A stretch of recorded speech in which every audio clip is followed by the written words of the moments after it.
The alien princess thought her mate was ordinary until he revealed his true power. Princess Zarathul of the Valdorian Empire stood at the observation deck of her personal starship, watching the blue marble of Earth grow larger in the viewport. Her silver skin shimmered with nervous energy, and her forearms fidgeted with the ceremonial robes that marked her royal status. This was supposed to be a simple diplomatic mission, nothing more than a formality to secure a minor trade agreement with the primitive humans. The Valdorians had discovered Earth only 3 cycles ago, and the initial reports were disappointing. The humans had barely achieved faster-than-light travel. Their weapons were laughably primitive, and their society was fractured into hundreds of competing nations. They posed no threat to the mighty Valdorian Empire that spanned 12 star systems.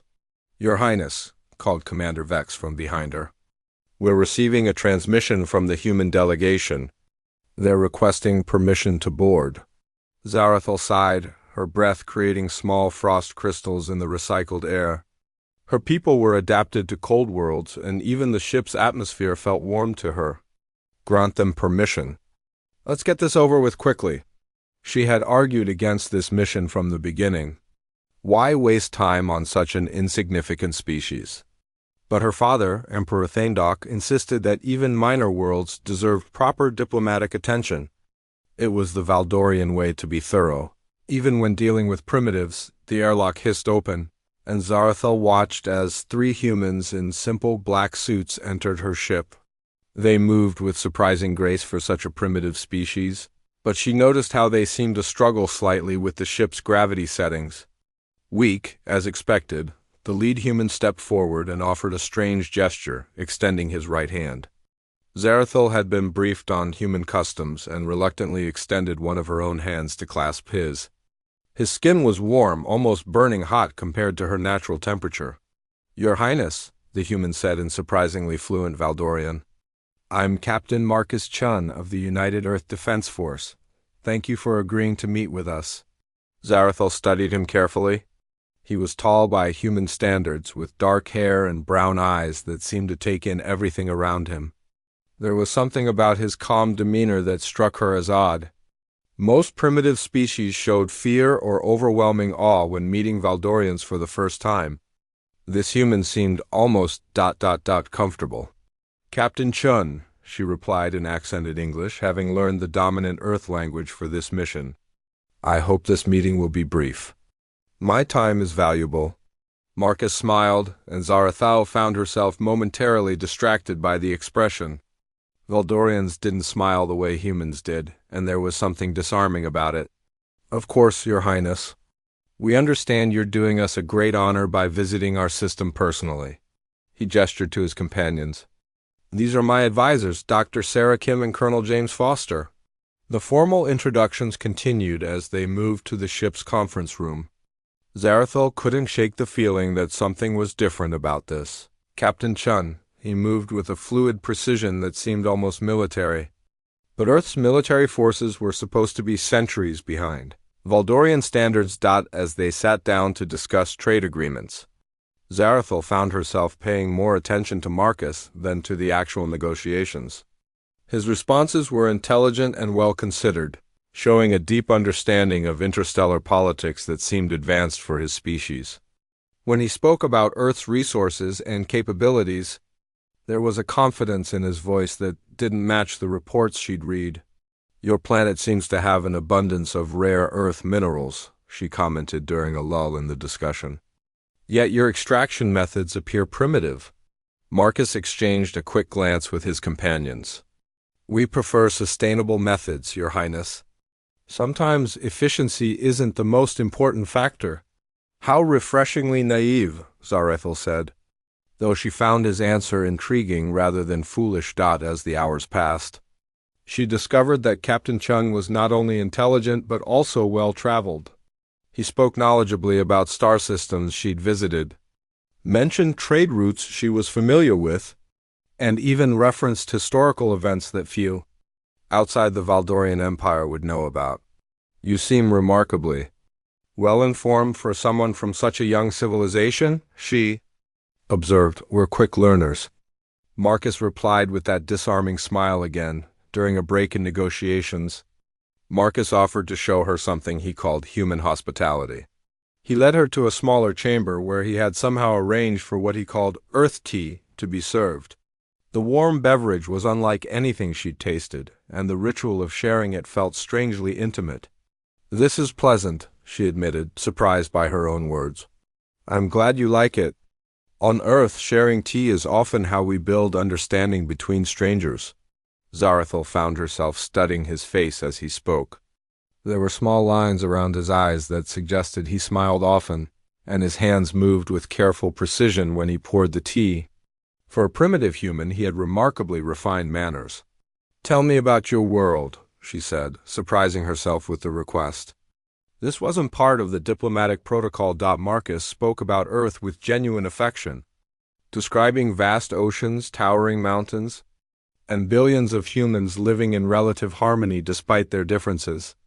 He told her about art and music, about scientific discoveries and philosophical debates. His passion was evident, and Zarathil found herself drawn into his descriptions. "It sounds almost too peaceful to be true," she said. "Our intelligence report suggested your species was constantly at war." "We've had our conflicts," Marcus acknowledged. "But we've learned that cooperation usually yields better results than conquest." As the day progressed, Zarathil realized she was enjoying herself more than she had in years. Marcus was engaging company, challenging her assumptions while remaining respectful of her position.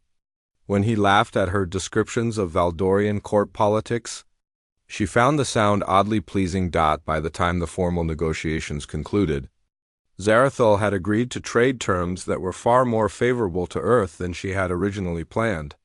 Her advisors looked puzzled by her generosity, but she couldn't bring herself to care. As the human delegation prepared to leave, Marcus approached her privately. "Your Highness, would you be interested in visiting Earth's surface? I think you might find our world more interesting than your report suggested." Zarathil considered the request. Protocol demanded she return immediately to report to her father, but something about Captain Chun made her want to learn more about his species, about his world, about him. "Very well," she heard herself saying, "but only for one day." Marcus smiled, that warm smile again. "I think one day will be enough to change everything you think you know about humanity." As she watched him leave, Zarathil couldn't shake the feeling that Captain Marcus Chun was far more than he appeared to be. The alien princess thought her mate was ordinary until he revealed his true power. Part 2. Zarathil's shuttle descended through Earth's atmosphere, and she pressed her face against the viewport in wonder. The planet was more beautiful than she had imagined, with swirling white clouds dancing over blue oceans and green continents. Her homeworld of Valdoria was a cold, harsh place of ice and stone. This world seemed alive in a way she had never experienced. Marcus sat across from her in the shuttle, pointing out geographical features as they passed over them. "That's the Pacific Ocean below us. It covers nearly a third of our planet's surface." "So much water," Zarathil murmured. "On Valdoria, water exists mostly as ice. We have to mine it from glaciers. Here, it falls from the sky regularly. We call it rain." The concept seemed almost magical to her. Water falling freely from the heavens, sustaining all life on the planet. No wonder humans seemed so different from other species she had encountered. They landed at what Marcus called a spaceport in a place named Geneva. Zarathil expected primitive facilities, but the landing pad was surprisingly sophisticated. The technology was different from Valdorian standards, but it appeared to function efficiently. As they disembarked, Zarathil noticed something immediately. The air smelled incredible. It was clean and fresh, with hints of growing things that made her head spin with pleasure. On her ship, the recycled atmosphere was sterile and controlled. This was wild and alive. "The air here is remarkable," she commented, breathing deeply. "We've worked hard to keep it clean," Marcus replied. "It wasn't always this pure. We learned from our mistakes." He led her through the spaceport, and Zarathil was surprised by what she saw. The humans moved with purpose and efficiency, operating advanced equipment that shouldn't have existed according to her intelligence reports. The architecture was elegant and functional, incorporating principles of engineering that impressed her despite herself. "Your technology appears more advanced than our reports indicated," she observed. Marcus paused and gave her a thoughtful look. "Perhaps your reports weren't as complete as you believed." They boarded what Marcus called a maglev transport, a vehicle that glided silently above the ground using magnetic levitation.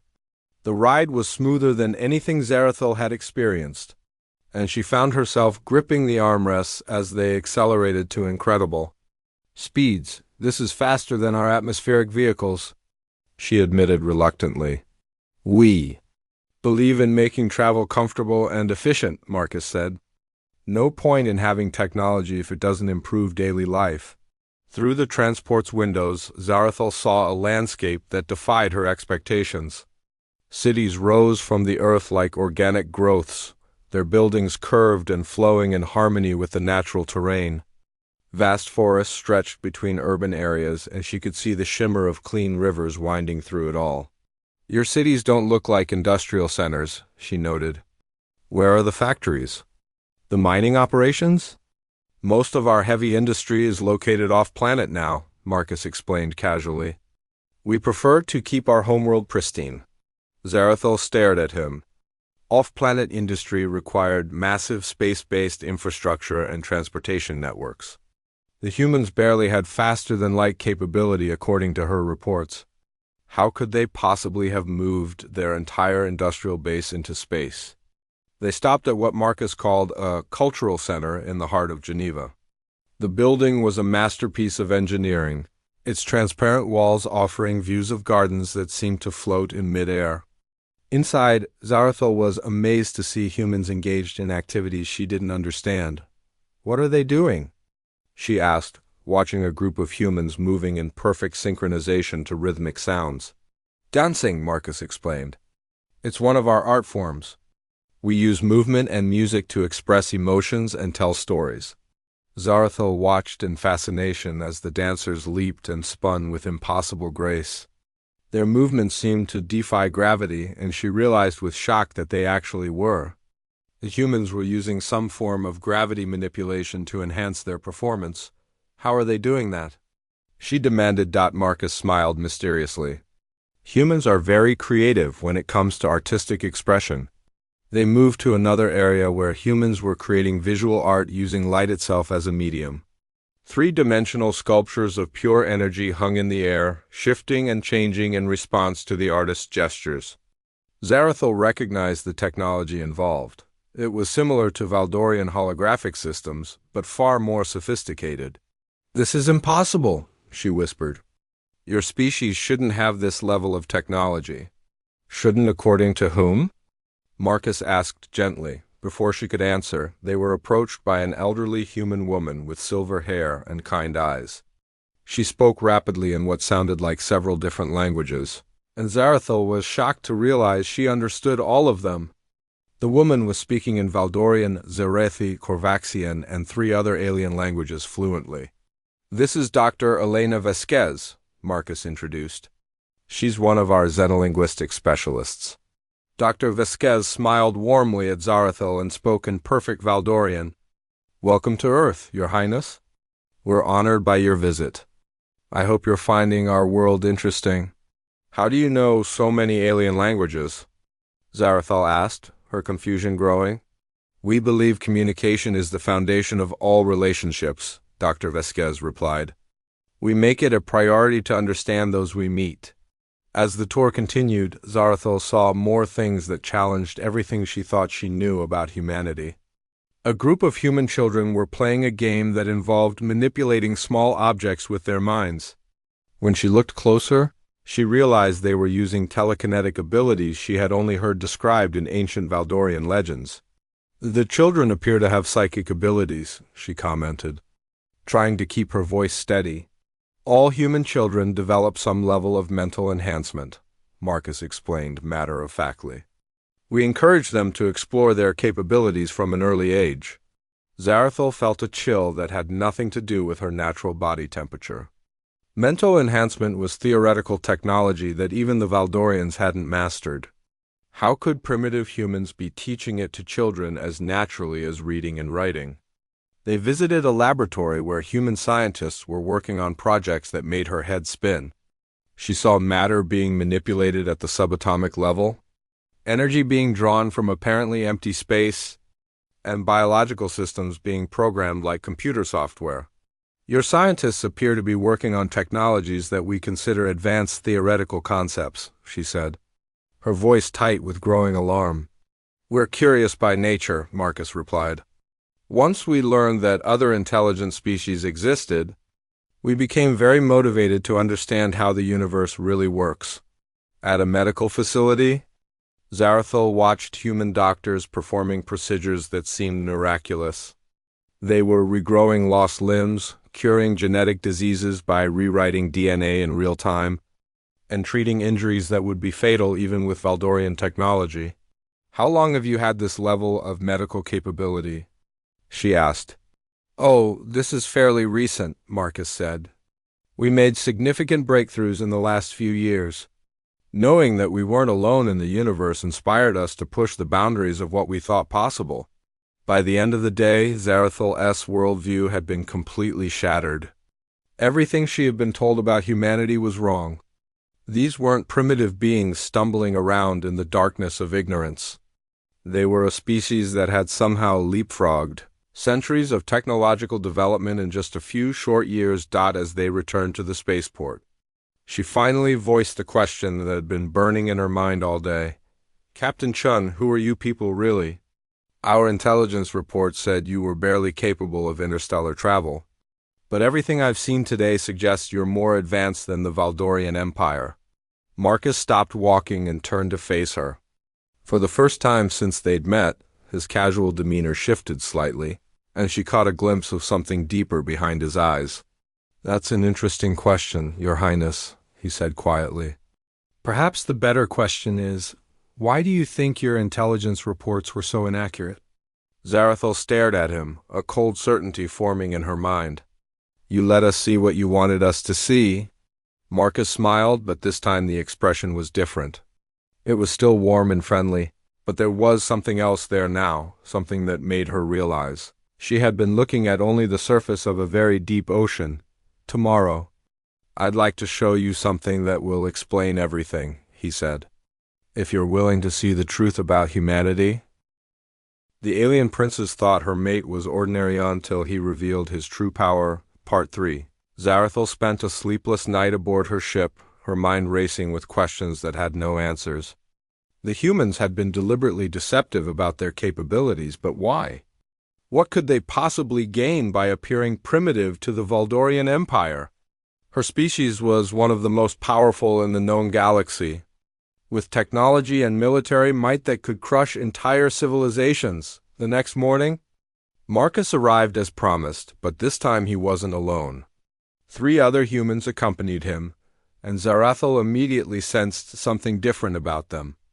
They moved with the same fluid grace as Marcus, but there was an intensity in their bearing that made her instinctively step back. Your Highness, Marcus greeted her with his usual warm smile. I'd like you to meet some of my colleagues. This is Admiral Sarah Chun, Director of Human Strategic Defense, Dr. James Liu, our Chief Science Officer, and Commander Maria Santos, Special Operations. Zarathul noticed that Marcus had identified himself as a captain yesterday, but the Admiral shared his surname. Family connections in the military suggested a level of organization that contradicted everything she thought she knew about human society. We're honored to meet you, Admiral Chun said, her voice carrying an authority that reminded Zarathul of her own father's commanding presence. Marcus has told us about your interest in seeing the truth about humanity. I want to understand what's really happening here, Zarathul replied carefully. Yesterday showed me that everything my people believe about your species is wrong. Dr. Liu stepped forward, his eyes bright with intelligence. Would you be willing to come with us to one of our research facilities? We think you'll find the answers you're looking for. Despite her growing unease, Zarathul found herself nodding. She needed to know the truth. Regardless of the consequences, they traveled in a vessel that looked like a standard human shuttle from the outside. But Zarathil quickly realized it was moving far faster than any craft that size should be capable of. When she checked the navigation display, her blood turned to ice. They were traveling at nearly half the speed of light without any apparent propulsion system. "How is this ship moving?" she asked, her voice tight with controlled alarm. "Gravitational displacement," Dr. Liu explained casually. "We learned to manipulate spacetime directly about 5 years ago. It's much more efficient than traditional propulsion." Zarathil stared at him. Gravitational displacement was purely theoretical, even for the Valdorians. The mathematics alone were so complex that their best scientists hadn't even figured out where to begin. Their destination was a facility built into the side of a mountain that Zarathil realized was completely artificial. As they approached, massive doors opened to reveal a complex that extended deep underground. The scale was breathtaking. It could have housed her entire battle fleet. "Welcome to Research Station Alpha," Marcus said. "This is where we study what we call advanced physics." Inside, Zarathil saw technology that defied everything she thought she understood about science. Humans were working with contained singularities, manipulating quantum fields, and conducting experiments that involved bending the fundamental laws of reality. "This is impossible," she whispered, watching a human scientist casually handle what appeared to be a miniature star held in a force field. 5 years ago, we would have agreed with you," Commander Santos said. "But then we discovered we weren't alone in the universe and everything changed." They led her deeper into the facility, past laboratories where humans were working on projects that made her head spin. In one room, scientists were creating matter from pure energy. In another, they were experimenting with what looked like controlled time dilation. "How did you advance so quickly?" Zarathil asked, her voice barely above a whisper. Admiral Chun exchanged glances with the others before answering. "When we learned about alien civilizations, we realized we were in danger. We had 2 choices: remain primitive and hope you were all benevolent, or find a way to level the playing field. You chose to advance," Zarathil said, beginning to understand. "We chose to survive," Dr. Liu corrected. "Humanity has a talent for rapid adaptation when our existence is threatened." They reached the heart of the facility, a vast chamber containing something that made Zarathil's legs weak with shock. Suspended in the center was a sphere of energy that pulsed with power beyond her comprehension. The readings on nearby instruments showed energy levels that could power her entire home star system. "What is that thing?" she breathed. "We call it the Genesis engine," Marcus explained. "It's a unified field generator that allows us to manipulate the fundamental forces of reality. Matter, energy, space, time, all of it becomes moldable when you understand the underlying mathematics." Zarathil realized she was trembling. The device before her represented technology centuries beyond anything the Valdorians possessed. With this level of power, humans could reshape entire solar systems, create matter from nothing, or destroy fleets of starships without firing a single weapon. "You could have conquered our empire with this," she said, the words escaping before she could stop them. "Conquest has never been our goal," Admiral Chun replied firmly. "We developed this technology for defense, not aggression." "But you deceived us," Zarathil accused. "You let us believe you were primitive." Marcus stepped closer, his expression serious. "What would your empire have done if you had known our true capabilities from the beginning?" Zarathil opened her mouth to deny his implication, then stopped. She knew the answer. The Valdorian Empire had never encountered a species that matched their technological level. Their standard response to such a threat would be immediate. Preemptive strike to eliminate the danger before it could grow. "You would have tried to destroy us," she said quietly.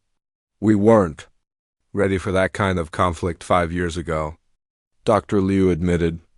"We needed time to understand our new capabilities and prepare defenses. Are you ready now?" Zarathil asked, though she dreaded the answer. Commander Santos smiled grimly. "Your Highness, we've been ready for quite some time." As if summoned by her words, the chamber filled with a low humming sound. The walls became transparent, revealing the true scope of the facility. It extended for miles in every direction, filled with technology that looked more like magic than science. Hundreds of humans worked throughout the complex, their movements coordinated with precision that spoke of years of practice. "This is just one of 12 such facilities," Marcus said quietly. "We've been very busy." Zarathil felt a growing sense of unreality. 12 facilities like this. "Actually, the others are larger," Admiral Chun corrected. "This was our first attempt. We've gotten much better at construction efficiency." The implications hit Zarathil like a physical blow. 12 facilities, each capable of housing technology that surpassed her civilization's greatest achievements. The humans hadn't just advanced rapidly, they had completely transformed themselves into something unprecedented. "Why are you showing me this?" she asked, her voice hollow. Marcus's expression softened. "Because your people are planning something that will force us to reveal ourselves anyway. We thought it would be better if someone from your government understood what they're really dealing with." "Planning something? What do you mean?" Admiral Chun activated a holographic display that showed the disposition of Valdorian military forces. Zarathil's eyes widened as she recognized the formation patterns her father's generals used when preparing for conquest. "Your empire is massing a fleet to invade Earth," Dr. Liu explained. "Our intelligence suggests they plan to strip mine our planet and relocate the human population to work camps." Zarathil stared at the display, her heart sinking. She recognized her father's strategy, and she knew it was exactly the kind of operation the Valdorian Empire would consider routine when dealing with primitive species. "You're going to resist," she said, knowing it wasn't really a question. "We're going to defend ourselves," Marcus corrected. "But we'd prefer to find a peaceful solution." For the first time since meeting him, Zarathil saw something in Marcus's eyes that chilled her to the bone. It wasn't anger or hatred, it was the calm certainty of someone who knew exactly how capable they were of destruction. "What do you want from me?" she whispered. "Help us find a way to avoid a war that your people cannot win," Admiral Chun said simply. The words hung in the air like a death sentence. And Zarathil realized that everything she thought she knew about the balance of power in the galaxy had just been turned upside down. The alien princess thought her mate was ordinary until he revealed his true power. Part 4. Zarathil sat in her quarters aboard the human facility, staring at a communication device that could change the fate of two civilizations. Marcus had given her privacy to contact her father, but the weight of what she had learned made it impossible to know where to begin. The door chimed softly, and she looked up to see Marcus entering with a steaming cup of the earth tea they had shared on her ship. It seemed like a lifetime ago, though it had only been 2 days. "Thought you might need this," he said gently, setting the cup on the small table beside her. "How do I tell my father that everything he believes about your species is wrong?" she asked, her voice heavy with despair. "How do I explain that his planned invasion will result in the destruction of our entire fleet?" Marcus sat down across from her, his expression thoughtful. "Maybe start with the truth about why we kept our capabilities secret." "He won't understand," Zarathil said, shaking her head. "The Valdorian Empire has never encountered resistance. We've been the dominant force in this region of space for over 1,000 years. "That's exactly why we had to be careful," Marcus replied. "Your people's first instinct is to destroy anything that threatens their dominance. We needed time to develop not just weapons, but the wisdom to use them responsibly." Zarathil looked at him sharply. "What do you mean?" Marcus leaned back, his eyes growing distant.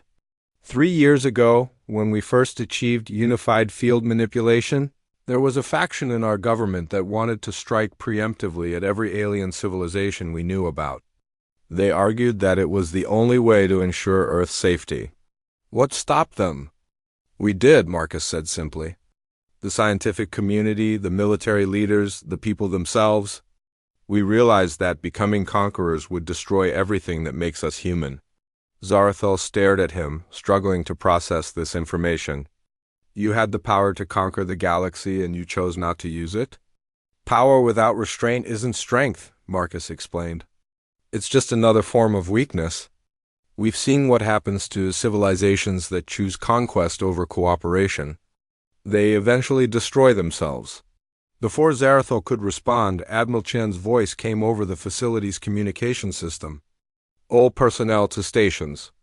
We're detecting incoming vessels. Marcus's expression immediately became serious. What kind of vessels? Valdorian war fleet approaching at maximum speed. Estimated arrival in 6 hours. Zarathil felt her heart stop. They're coming early. The invasion wasn't supposed to happen for another week. Marcus was already moving toward the door. Come on. You need to see our response. They hurried through the facility's corridors to a command center that rivaled anything Zarathil had seen in the Valdorian Empire. Dozens of humans worked at stations displaying holographic projections of local space. And what she saw made her gasp. The Valdorian fleet was massive, over 300 warships, including her father's flagship, the Eternal Dominion. It was the largest military force the Empire had assembled in centuries, designed to crush any possible resistance and strip Earth bare of resources. But as she watched, other contacts began appearing on the display. Human ships were emerging from what appeared to be empty space, their stealth systems disengaging to reveal a defensive fleet that dwarfed even her father's armada. How many ships do you have? She whispered. This is just the first response wave, Commander Santos replied from a nearby station. About 800 vessels. 800 ships. The humans had built a fleet nearly 3 times the size of the invasion force, and they had kept it completely hidden. Zarathil realized that humanity's deception went far deeper than she had imagined. Dr. Liu approached with a grim expression. Your Highness, we're intercepting communications from the Valdorian fleet. They're not planning to attempt negotiation. This is a conquest fleet with orders to eliminate all resistance. My father believes you're primitives, Zarathil said desperately. He thinks this will be over in hours. It will be, Admiral Chen said quietly. But not the way he expects. Marcus turned to Zarathil with a serious expression. There's still time to prevent this. If you can convince your father to withdraw. He won't listen, Zarathil said, shaking her head. Emperor Thaindok has never retreated from anything. He'll see withdrawal as weakness, and weakness is the one thing Valdorian culture cannot tolerate. Then we need to show him strength, Admiral Chen declared, but in a way that makes him reconsider his approach. On the main display, the Valdorian fleet was beginning to deploy into attack formation. Zarathil recognized the pattern. It was designed to overwhelm enemy defenses through massive coordinated firepower. Against most civilizations, it would be unstoppable. Open a channel to the Eternal Dominion, Marcus ordered. Channel open, a technician confirmed. Zarathil watched as her father's image appeared on the screen. Emperor Thaindok was an imposing figure even by Valdorian standards, his 4 arms crossed in a gesture of absolute authority. His expression showed the cold confidence of someone who had never known defeat. Primitives of Earth, he began without preamble, I am Emperor Thaindok of the Valdorian Empire. Your world has been selected for resource extraction. Surrender immediately, and your people will be relocated to work colonies where they can serve a greater purpose. Marcus stepped into view of the transmission. Emperor Thaindok, I am Admiral Marcus Chun of the United Earth Defense Force. We appreciate your offer, but we must respectfully decline. Zarathil saw her father's expression change to one of amused surprise. Admiral? Primitive humans do not have admirals. They barely have spaceflight. Perhaps your information is outdated, Marcus replied calmly. Impossible, Emperor Thaindok declared. We have detailed intelligence on your capabilities. You have fewer than 50 functional starships and weapons that are centuries behind our technology. With respect? Your Imperial Majesty, Marcus said, his tone remaining polite but firm. Your intelligence is incorrect? On cue. The human fleet decloaked fully around the Valdorian forces. Zarathil watched her father's expression change from amusement to confusion to dawning alarm as he saw the true size of the human fleet. Impossible, he said again. But this time his voice carried a note of uncertainty. Father, Zarathil called out, moving into view of the transmission. Please listen to them. These humans are not what we thought they were. Emperor Thaindok's eyes widened in shock. Zarathul? What are you doing with these primitives? Learning the truth, she replied. Father, we made a terrible mistake. These people are not primitive. They're more advanced than we are. Nonsense, her father snapped. No species is more advanced than the Valdorian Empire. We are the inheritors of a 1,000-year legacy of conquest and technological superiority. Dr. Liu stepped forward with a tablet displaying technical specifications. Your Imperial Majesty, would you like to see a comparison of our defensive capabilities versus your fleet's offensive systems? You dare mock the might of the Valdorian Empire? Emperor Thaindok roared, instead of responding with words. Marcus nodded to Admiral Chun on the tactical display. One of the human ships, a small vessel no larger than a Valdorian escort, began to demonstrate its capabilities. First, it disappeared completely from all sensors, including the advanced detection systems of the Valdorian flagship. Then it reappeared instantly on the opposite side of the formation. Having somehow crossed the distance without any visible means of propulsion. Next, the ship began manipulating matter around it, creating geometric patterns of energy that hung in space like impossible sculptures. The power readings from this display registered as higher than anything in the Valdorian arsenal. Finally, the small ship demonstrated precision beyond anything Zarathul had ever seen. It fired what appeared to be a simple energy beam that split into hundreds of smaller beams, each one threading through the Valdorian formation without touching a single ship. The beams converged at a point in empty space and created a miniature star that burned for exactly 10 seconds before winking out of existence. The message was clear. If that had been an attack rather than a demonstration, the entire Valdorian fleet would have been destroyed in seconds. Emperor Thaindok stared at the display in stunned silence. When he finally spoke, his voice was barely above a whisper. What are you? The alien princess thought her mate was ordinary until he revealed his true power. Part 5. Marcus stepped closer to the communication screen, and for the first time since Zarathul had met him, she saw him drop the careful mask of diplomacy he had worn. What remained was something that made her breath catch in her throat, the presence of someone who carried the weight of an entire species' survival.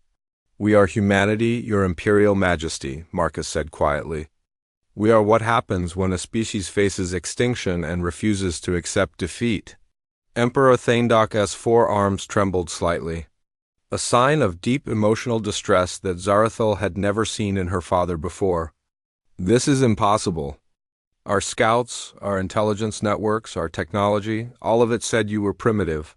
Because we needed you to believe that, Admiral Chun interjected, moving into view. Emperor, humanity learned of the Valdorian Empire 4 years ago. We studied your history, your conquests, your methods.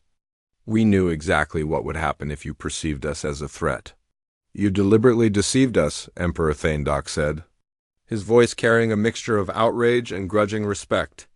We saved both our species from a war neither of us needed to fight, Marcus corrected. Your Imperial Majesty, may I ask you a question? The Emperor nodded stiffly. In your 1,000 years of expansion, how many civilizations have you completely destroyed rather than conquered? Emperor Thaindok's expression grew cold. 47. They were deemed too dangerous to allow continued existence. And what made them dangerous? They possessed technology that approached our own capabilities, the Emperor admitted. Imperial doctrine requires the elimination of potential rivals before they can challenge our dominance. Marcus nodded gravely. We knew that. So we made a choice. Instead of revealing ourselves and forcing you into a preemptive strike, we let you see what you expected to see while we prepared for this moment. Zarathul watched her father process this information, seeing the calculations running behind his eyes. Emperor Thaindok was many things, but he was not stupid. The demonstration had shown him exactly how outmatched his fleet was. What do you want from us? He asked finally. Dr. Liu activated a holographic display showing the current positions of both fleets. Withdraw your forces and return to Valdorian space. Forget about Earth as a conquest target. In return, we'll share some of our technological advances with your people. Share your technology? Emperor Thaindok looked stunned. Why? Because we believe cooperation produces better results than conquest, Marcus explained. Your empire has resources and knowledge we could use. Earth has technologies that could benefit your people. Instead of fighting over who dominates whom, we could both become stronger. Zarathil saw her father struggling with concepts that went against everything Valdorian culture had taught for a millennium. The idea of cooperation between equals was so foreign to imperial thinking that he seemed unable to process it. The Empire does not cooperate, he said slowly. We conquer or we destroy. There is no middle ground. Then perhaps it's time for the Empire to evolve, Zarathil said, surprising herself with her boldness. Father, I've spent 3 days among these humans. Their way of thinking, their approach to problem-solving, it's unlike anything I've ever encountered. They've achieved in 5 years what has taken us centuries. You would have me abandon 1,000 years of imperial tradition? Emperor Thaindok demanded. I would have you save our people, Zarathil replied firmly. Father, you came here with 300 warships. They're showing us 800, and that's just their first response. How many more do they have? How many more defensive systems? What other capabilities haven't they demonstrated yet? Commander Santos chose that moment to speak up. Your Highness raises a good point. This fleet represents approximately 12% of our current defensive capability. The silence that followed was deafening. Zarathil watched her father do the mathematics in his head. If this was 12%, then humanity possessed a fleet of nearly 7,000 ships. The entire Valdorian Empire could field perhaps 800 vessels if every world contributed to the effort. 7,000 ships, Emperor Thaindok whispered. Actually? Closer to 8,000, Dr. Liu corrected. We've been quite productive. Emperor Thaindok sank back in his command chair, the weight of the revelation clearly overwhelming him. How? How did you build so much so quickly? Marcus exchanged glances with Admiral Chun before answering. Your Imperial Majesty, would you be willing to come aboard our facility? I think understanding our methods would help explain our capabilities. You want me to surrender myself to your custody? We want to show you something that we hope will change how you think about power, Marcus said. Bring whatever security you feel necessary. Bring your fleet if it makes you feel safer. But come and see what we've built, and more importantly, why we built it. Zarathil held her breath as her father considered the request. Emperor Thaindok was proud, stubborn, and had never shown weakness in his entire reign. But he was also intelligent enough to recognize when he was completely outmatched. If I come, he said slowly, what guarantee do I have of my safety? You have the word of the human species, Admiral Chun replied. And you have your daughter's presence as proof of our peaceful intentions. Emperor Thaindok looked at Zarathil through the communication link. Daughter, are you truly safe with these humans? Safer than I've ever been, father, she answered honestly. They've shown me wonders beyond imagination, and they've treated me with more respect and kindness than I've received at many royal courts.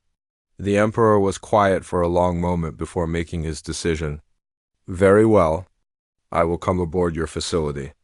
But I bring my personal guard and full diplomatic immunity. Of course, Marcus agreed. We'll prepare a reception worthy of an emperor. As the communication ended, Zarathil turned to Marcus with curiosity and growing admiration. What are you planning to show him? Marcus smiled, and this time Zarathil saw something in his expression that made her heart race. Not just the warmth she had grown accustomed to, but a depth of purpose that spoke to something fundamental about human nature. We're going to show him Genesis Station, Marcus said. The real Genesis Station. Admiral Chun nodded approvingly. If he's going to understand humanity, he needs to see what we're really capable of. What's the real Genesis Station? Zarathil asked, remembering the impressive facility she had toured the day before. Dr. Liu grinned. What you saw yesterday was our testing facility. Genesis Station is our construction platform. It's where we've been building our fleet and developing our most advanced technologies. Commander Santos pulled up a new holographic display, and Zarathil felt her knees go weak. The structure that appeared before her was the size of a small moon, a vast complex of interconnected platforms and construction bays that stretched for hundreds of kilometers in every direction. "We've been building it for the past 3 years," Marcus explained. "It's completely self-sufficient and can manufacture anything from starships to terraform entire planets. The facility you visited yesterday was built by Genesis Station in approximately 6 hours." Zarathal stared at the display, finally understanding the true scope of what humanity had accomplished. They hadn't just developed advanced technology, they had created an entire industrial infrastructure that could reshape the galaxy. "My father won't just be impressed," she whispered. "He'll be terrified." "Good," Admiral Chun said grimly. "Fear might be the only thing that saves both our civilizations from a war that would devastate half the galaxy."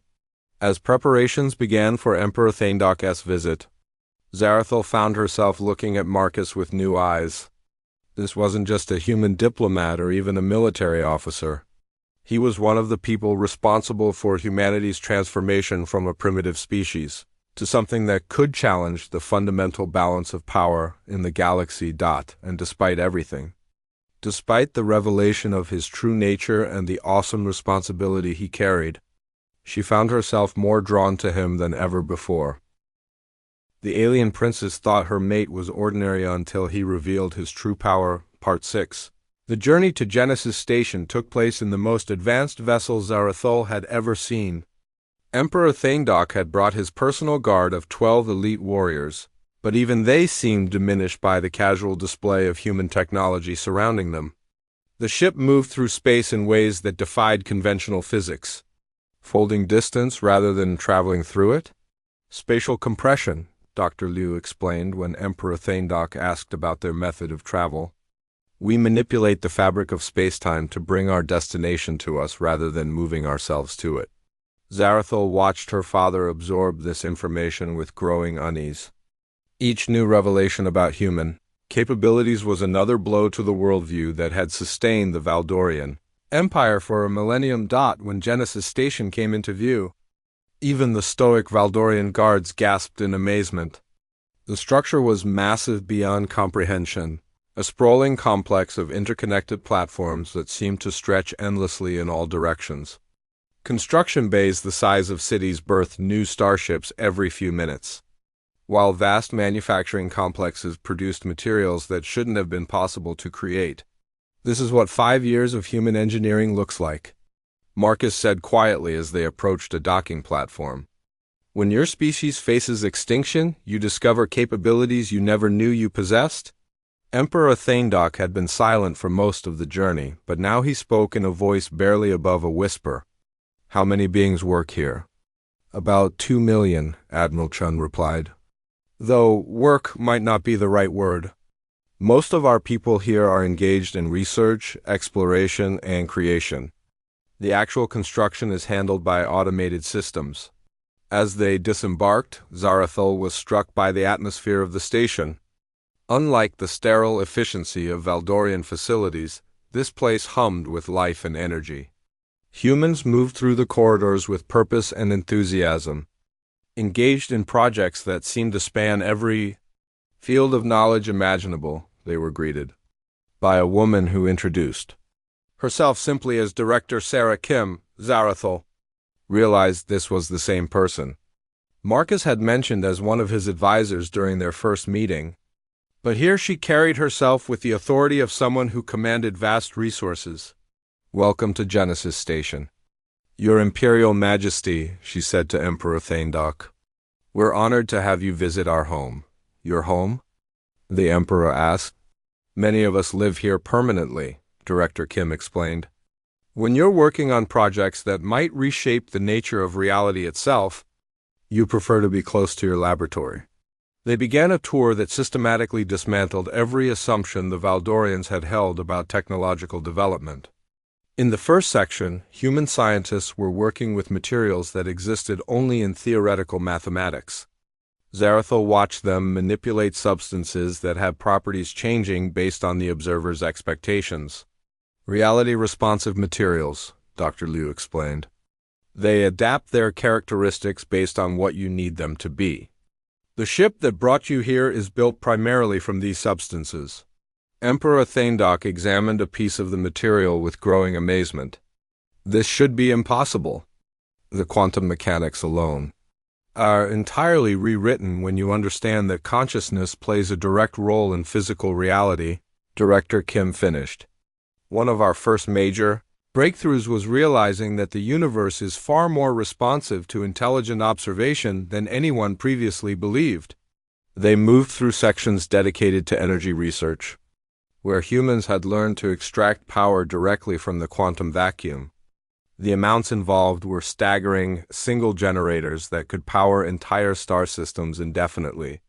Where did you learn these techniques? Emperor Thaindok asked, his voice strained with disbelief. Marcus paused before answering. Your Imperial Majesty, what I'm about to tell you might be the most important thing you learned today.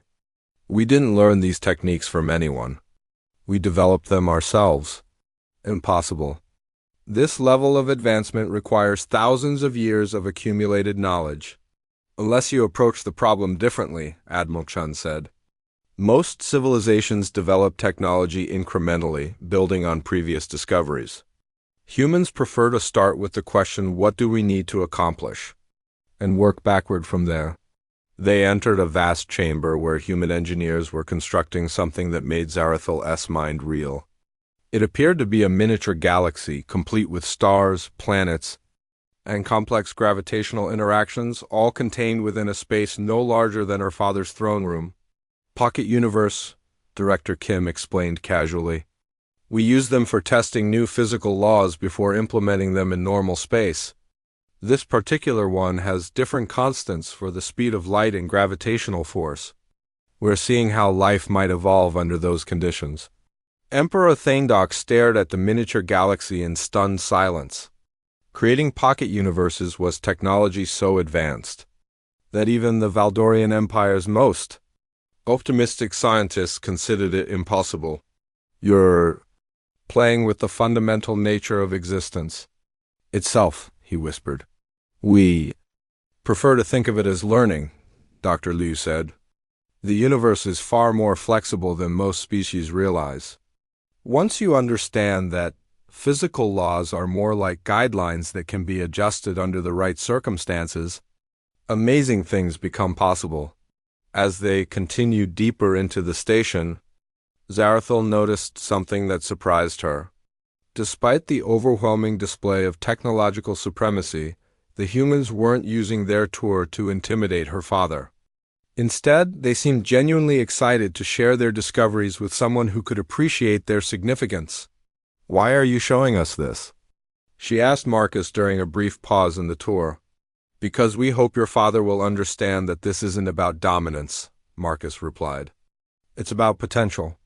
Imagine what we could accomplish if the Valdorian Empire's resources and experience were combined with human innovation.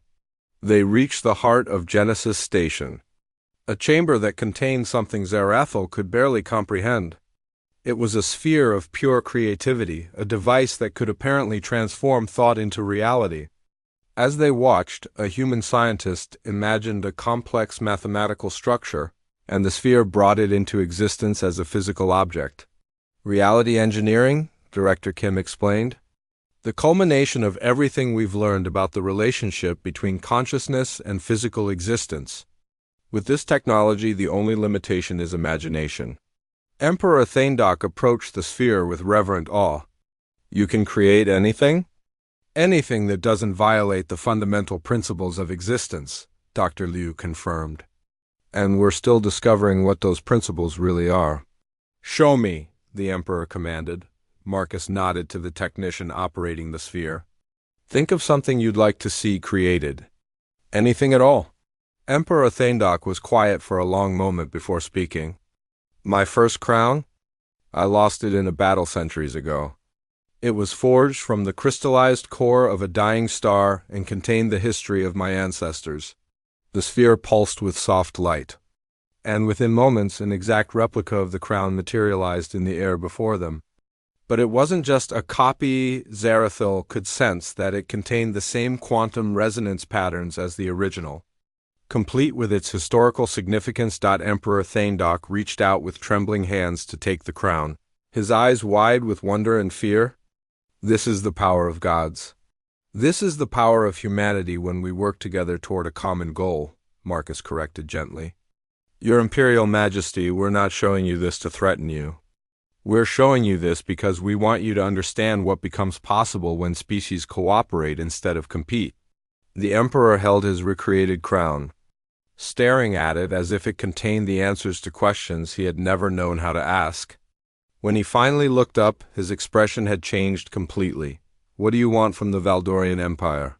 He asked, his voice carrying a humility that Zarathil had never heard before. Partnership, Admiral Chun said simply. Your people have 1,000 years of experience in organizing interstellar civilization. You understand governance, resource management, and cultural integration on a galactic scale. We have technological capabilities that could benefit everyone. Together we could build something unprecedented. Emperor Thaindok looked around the chamber, taking in the impossible technology and the humans who wielded it with casual confidence. And if I refuse? If I choose to maintain the Empire's independence? Marcus met his gaze steadily. Then you return to your people with the knowledge that humanity exists and will defend itself if threatened. We hope it never comes to that. Because you would destroy us, the Emperor said quietly. Because war would waste the potential of both our species, Marcus corrected. Your Imperial Majesty, we could have destroyed your fleet the moment it entered our system. Instead, we invited you here to see what we're really building. Does that seem like the behavior of a species bent on quest? Zarathil watched her father process everything he had seen, understanding that the decision he made in the next few minutes would determine the fate of both civilizations. The old Emperor Thaindok would have chosen pride over pragmatism.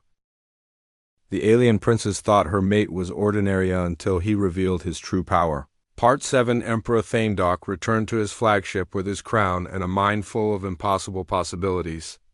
Zarathil remained on Genesis Station at her own request, claiming she needed more time to understand the full implications of what they had witnessed. In truth, she couldn't bear to leave Marcus.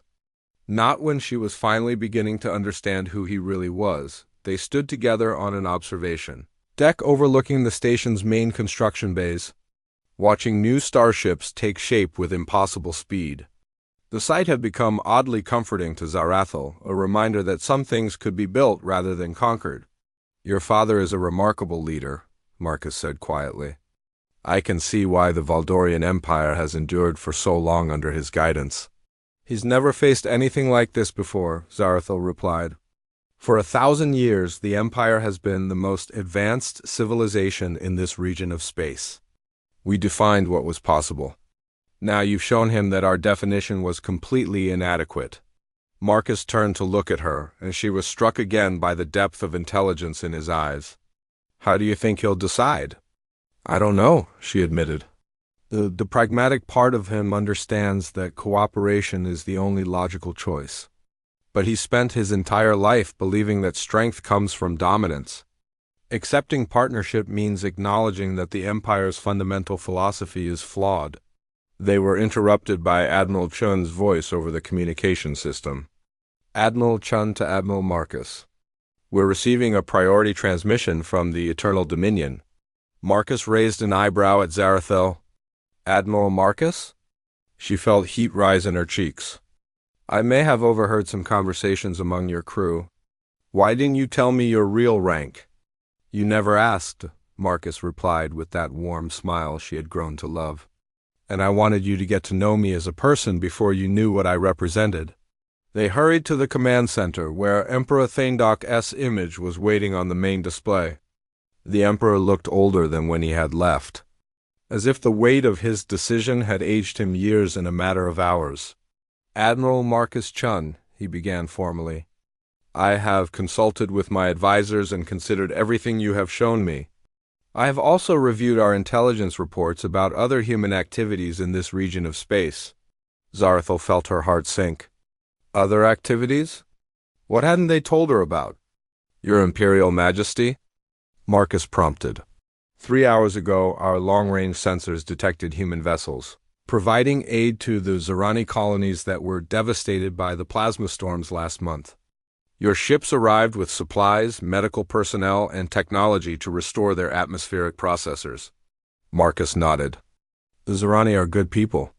We couldn't stand by and watch them suffer when we had the ability to help. You asked for nothing in return, Emperor Thaindok continued. No territorial concessions, no trade agreements, no strategic alliances. You simply helped them because they needed help. That's what civilized beings do for each other. Admiral Chun said simply. Emperor Thaindok was quiet for a long moment before speaking again. In the past month, we have also detected human assistance provided to the Korvaxian research expedition. The Threlly mining operation that was trapped by a gravitational anomaly, and the Nexus trade convoy that was stranded by engine failures. Zarathal stared at Marcus in amazement. While the Valdorian Empire had been planning conquest, humanity had been quietly helping anyone who needed assistance. No wonder other civilizations spoke favorably of the mysterious humans who had appeared in their region of space. How long have you been providing aid to other species? She asked. Since we developed the capability to do so safely, Dr. Liu answered. We believe that demonstrating goodwill is more effective than demonstrating weapons. Emperor Thaindok leaned forward in his command chair. I have made my decision regarding your proposal. The Valdorian Empire accepts your offer of partnership, but I have conditions. We're listening, Marcus said. First, this partnership must be between equals. I will not have my people become a junior partner to a superior civilization. Agreed, Admiral Chun said immediately. We're looking for allies, not subjects. Second, the Empire retains full autonomy over its internal affairs. Human technology and advice will be welcomed, but Valdorian sovereignty remains absolute. Of course, Marcus nodded. We have no interest in governing your people. Third, any technology sharing must be mutual and voluntary. Neither side will be forced to reveal secrets they wish to keep. That's exactly what we hoped for. Dr. Liu confirmed that Emperor Thaindok paused before delivering his final condition. And fourth, I want assurance that humanity will continue to provide aid to civilizations in need. This galaxy has seen too much conquest and too little compassion. If we are to be partners, I want us to be partners in building something better. Zarathal felt a surge of pride in her father. Despite everything, despite the challenge to his worldview and the threat to his empire's dominance, he had chosen to embrace change rather than resist it. Your Imperial Majesty, Marcus said with obvious respect. It would be our honor to work with the Valdorian Empire toward those goals. Then let us begin, Emperor Thaindok declared. I hereby formally withdraw all Valdorian military forces from Earth system and establish diplomatic relations with the United Earth government. As the communication ended, Zarathal found herself alone with Marcus on the observation deck once again. The human fleet was already beginning to disperse, their defensive formation dissolving as the threat of war evaporated. So what happens now? She asked. Marcus took her hand, his warm touch sending familiar shivers through her cold physiology. Now we build the future together. Your people and mine, working side by side to explore what's possible when different species combine their strengths? And what about us? Zarathal asked, hardly daring to hope. Marcus turned to face her fully, his expression serious but warm. Princess Zarathal of the Valdorian Empire, would you consider staying on Genesis Station as our first official cultural exchange ambassador? Her heart raced at the implications. You want me to live here? Among humans? I want you to help us understand each other, Marcus said. And if I'm being completely honest, I want you to stay because I've fallen in love with you. Zarathal felt her breath catch. In all her fantasies about this moment, she had never imagined it would come after discovering that the man she loved was one of the most powerful beings in the galaxy. You love me? She whispered. From the moment you agreed to have tea with a supposedly primitive human, Marcus confirmed. Even when you thought I was nobody special. You were never nobody special, Zarathal said, stepping closer to him. There was always something about you that made me think you were hiding depths I couldn't see. And now that you've seen those depths? Zarathal thought about everything that had happened. about the revelation of human capabilities and the transformation of galactic politics. She thought about her father's decision to choose cooperation over conquest, and about the future that was opening up before all of them, but mostly, she thought about the man who had shown her kindness when he could have shown her power, who had offered friendship when he could have demanded submission, and who had somehow fallen in love with her when he could have had anything in the galaxy. "Now I love you even more," she said, reaching up to touch his face. "Admiral Marcus Chun, architect of humanity's transformation and guardian of Earth's defenses. I would be honored to serve as ambassador between our peoples." Marcus smiled and pulled her close, kissing her with a passion that made her forget about empires and technologies and the vast complexities of interstellar politics. In that moment, she was simply a woman who had found the love of her life in the most unlikely of circumstances.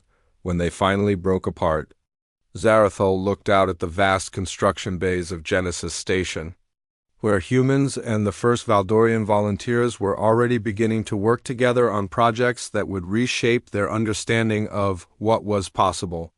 "So," she said with a smile, "what do we build first?" Marcus laughed, the sound echoing across the observation deck. "Whatever we can imagine together." As they stood hand in hand, watching two civilizations begin the delicate process of becoming allies, Zarathul realized that she had found something far more valuable than she had ever expected. She had come to Earth thinking she would meet primitives. Instead, she had discovered the future, and the future, it turned out, was beautiful beyond imagination.